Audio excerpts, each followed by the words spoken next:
Last time was 15 years, this is 3 years, so it's not that bad. Pretty much because right now I'm living my life discipline now. And so I'm at the fight discipline now. Probably 6 weeks I haven't gotten high.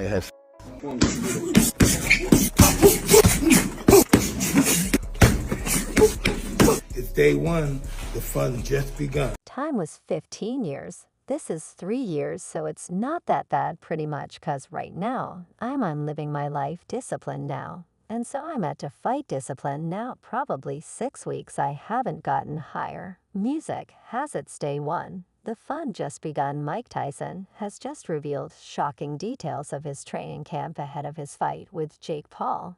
Meanwhile, Roy Jones Jr. warned Jake Paul of Tyson's brutal punching skills. Jones told Mosley that the first time Tyson hit him in the chest, it felt like a mule had kicked him in the chest. He added that if Tyson hits anybody with a shot like that, they would either go out or down, especially guys who are not used to being hit like that. Mike Tyson, still the strongest puncher that I ever been in the ring with, ever at 55 at the time. Now I think 57, about to be 58. He's still the strongest puncher I've ever been in the ring with. First time he hit me in my chest, feel like a mule had kicked me in my chest. So if he hits anybody on the chin with a shot like that, they going either out or they going down, especially guys that are not used to being hit like that. Jones added that with people like Evander Holyfield and Lennox Lewis, who are bigger, they can take it. However, he expressed doubt about Jake Paul's ability to withstand such hits, mentioning that it might hit him on the chin, but it would be tough for him. People like Holyfield, these guys are bigger and they can take it, but Jake Paul, I don't think he gonna be able to take that. Might hit him on CH like that, we'll see, but it's going to be tough. Despite sharing numerous glimpses of his training regimen on various social platforms, Tyson confessed to Sean Hannity on Fox News Channel earlier this month that he harbored deep apprehension leading up to his bout against Paul. Tyson mentioned that he has a peculiar personality. Although he doesn't perceive it as strange, he explained his approach, stating that he confronts anything he's afraid to do. Tyson said, "That's how it is. I was afraid of the Roy Jones Jr. fight in 2020. I was 100 pounds overweight. I was, however, old, 54, 53. And I said, let's do it. Anything I'm afraid of, I confront it. That's my personality. Right now, I'm scared to death." However, Tan is motivated by that to return to the ring. He expressed his belief that adversity and nervousness have played a crucial role in propelling him toward success. He asserted that without these feelings, he wouldn't engage in fights, emphasizing their necessity for him to step into the ring. Tyson expressed, "I always believe that adversity and nervousness pretty much catapulted me into success. If I didn't have these feelings, I wouldn't go into this fight. I have to have these feelings to fight. Without them, I would never go in the ring."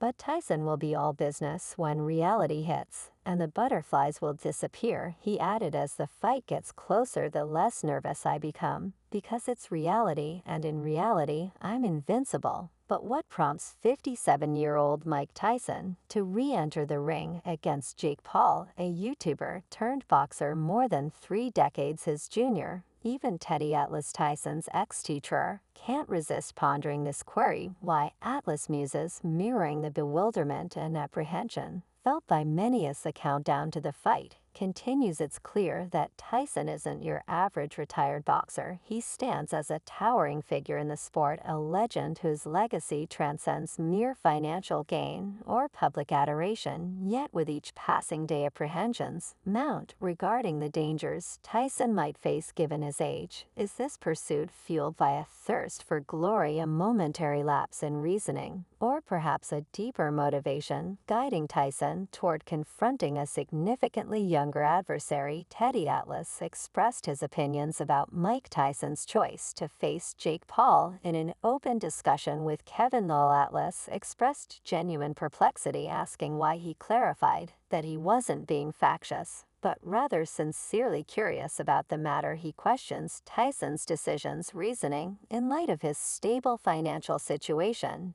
and well-liked public persona. Why, that's my first thought. No, I'm not being factious. I'm being serious. Why now? Why are you asking the question? Why would you want to do it? Atlas delved deeper into the emotional aspects, questioning why would Tyson want to fight with Jake Paul. He noted that Tyson seemed to be in a good place in his life, having regained financial stability after bankruptcy and enjoying widespread admiration. Atlas highlighted Tyson's positive image and iconic status, emphasizing that he was applauded wherever he went. He pondered why Tyson would seek out such a fight when he didn't need money or fame, expressing genuine confusion. He seems to be in a good place in his life now. He's made a lot of money again. After he was bankrupt, he's made a lot of money. He's got a good thing going on in his life. It seems like with Saudi Arabia, his image is good again. It's been we saw people love him. He's icon. Everyone thinks he's great.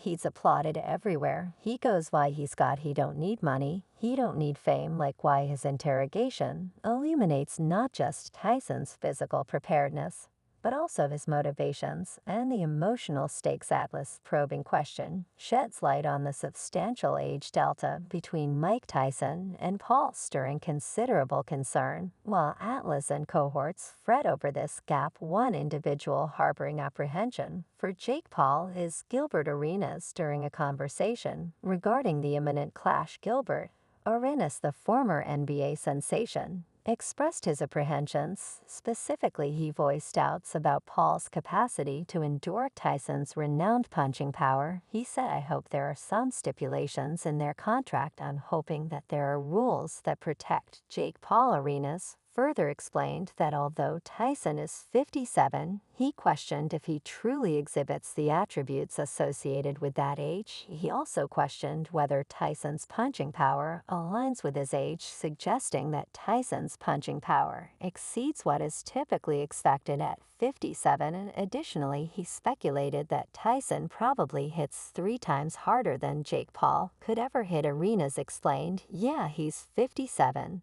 But is he really 57? Is Tyson's punching power 57? No, right one. He probably hits 3 times harder than Jake Paul can possibly ever hit." Arenas vividly likened Tyson's impact to that of a robust vehicle. "You're talking about a dude who probably hit like a Mack truck, then still hitting like an F-150 today." Amidst the flurry of opinions swirling around the event, MMA icon Randy Couture has thrown his support behind Tyson, citing the heavyweight's extensive combat background. Couture's endorsement comes with a cautionary note for Paul, advising him to take Tyson's seasoned expertise into serious consideration. While speaking to Talk Sport, Randy Couture claims that Jake Paul has certainly got his hands full with Mike Tyson. Even at 57, Mike is as explosive as he ever was, and there's a whole lot of other things that are gone from Mike's life, so he's firing on all cylinders now. Randy Couture remarked that he believed Tyson would pose a significant challenge for Jake. He added, "I think Tyson is going to be very tough to deal with for Jake." The former 6-time champion discussed Tyson's training camp posts on YouTube